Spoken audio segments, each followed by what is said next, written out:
I had wanted to fall pregnant, I admit, out of guilt for having the last abortion. I didn't quite know how I was going to play it to my family, but I knew I couldn't stand the flashbacks of the doctor sucking up the pregnancy with that pipe. I honestly thought having a baby would absolve me somehow. I can see now that I wasn't as mentally healthy as I thought I was. I was still suffering. In part, a sort of post-abortion depression that I hadn't expected. Regardless, we spoke about getting a place of our own again, as soon as he got a permanent job. I was so excited. I was almost proud of what a smart move this was to have a baby. Very soon, he began to hit me again. Now, he would only aim for the face. It was more slaps when I was cheeky than full-on punches, but they stung more for some reason.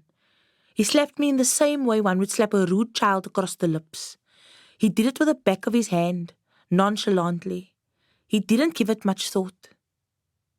Suddenly, one day, something inside of me stopped wanting him.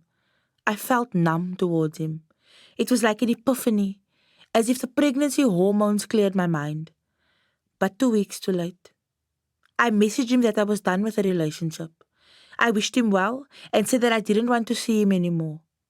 Again, a sense of determination came over me. I had started a new job and threw myself into work. When I got home, I would spend time with Sydney, watch movies, be pregnant.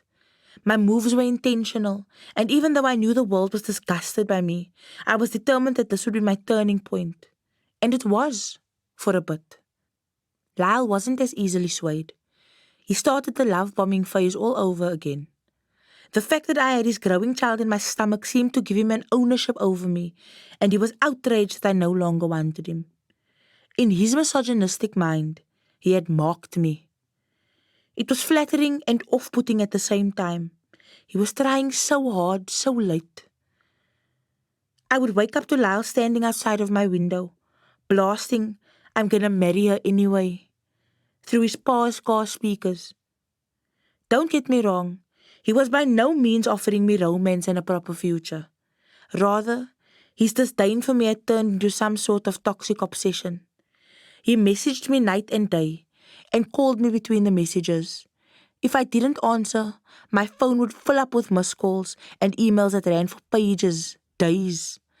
How Celsi managed to deliver anyone else's telecommunication is a goddamn mystery. And most days, it was as if I was being texted by two different men. One who loved me obsessively, and one who was angry with me for him loving me obsessively.